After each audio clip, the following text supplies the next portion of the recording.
Bonjour à vous.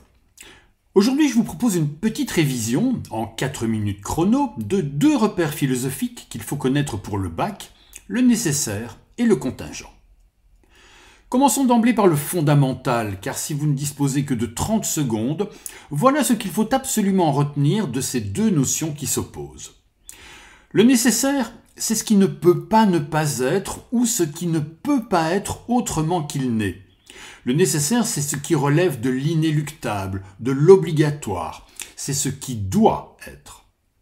Le contingent, c'est ce qui peut ne pas être, ou bien ce qui pourrait être autrement qu'il n'est. Le contingent, c'est ce qui relève de l'accidentel, du hasardeux. C'est ce qui est, mais qui aurait pu ne pas être. Étymologiquement, le terme nécessaire vient du latin et il signifie inévitable. Ce qui est nécessaire, c'est donc ce qui existe ou qui se produit et qui ne pourrait pas ne pas exister ou ne pas se produire. C'est aussi ce qui existe et qui ne pourrait pas être autrement qu'il n'est. Les vérités mathématiques, par exemple, sont nécessaires. On ne peut pas en effet imaginer que 2 plus 2 ne soit pas égal à 4. C'est aussi le cas pour des faits physiques en tant qu'ils sont soumis à des lois naturelles. Par exemple, si je soulève ma tasse de café au-dessus de mon bureau et que je la lâche, dans la mesure où elle est soumise à la loi de gravitation universelle, elle ne peut pas ne pas tomber. Parmi les philosophes qui mettent l'accent sur cette notion de nécessité, on peut citer par exemple les stoïciens, pour lesquels tout est nécessité, dans le monde comme dans l'homme, et pour lesquels la liberté n'est rien d'autre que la conscience de la nécessité. On peut également citer quelqu'un comme Leibniz, qui identifie la nécessité au principe de raison suffisante, qui fait que rien n'existe sans raison, c'est-à-dire que tout ce qui existe est nécessaire au scénario de l'univers qui a été voulu par Dieu. Quant au terme contingent, il vient lui aussi du latin et il signifie notamment se produire ou arriver. Le contingent désigne donc ce qui existe ou qui se produit et qui aurait pu ne pas exister ou ne pas se produire. Par exemple, il est totalement contingent que vous regardiez cette vidéo et que vous m'écoutiez parler du contingent et du nécessaire.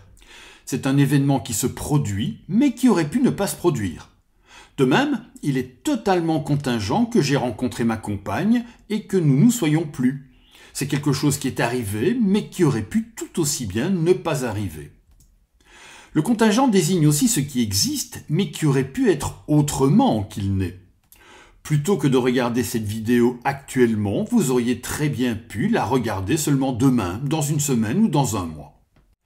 Dans la pensée contemporaine, la contingence est revendiquée par les existentialistes et par les penseurs de l'absurde.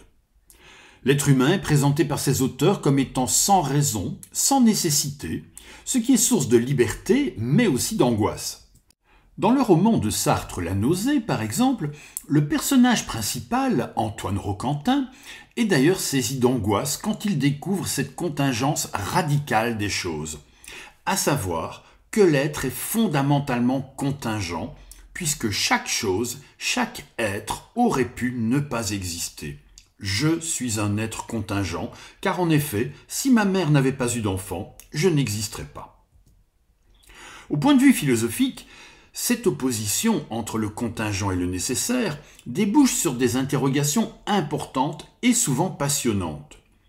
On peut par exemple se poser la question: peut-on prévoir les événements historiques ou sont-ils au contraire imprévisibles? Ou encore, mes actions sont-elles libres ou au contraire déterminées? Autrement dit, la liberté existe-t-elle? Je vous remercie d'avoir regardé et écouté cette courte vidéo. Et je vous invite à toujours rester curieux et ouvert et aussi à prendre plaisir à la vie.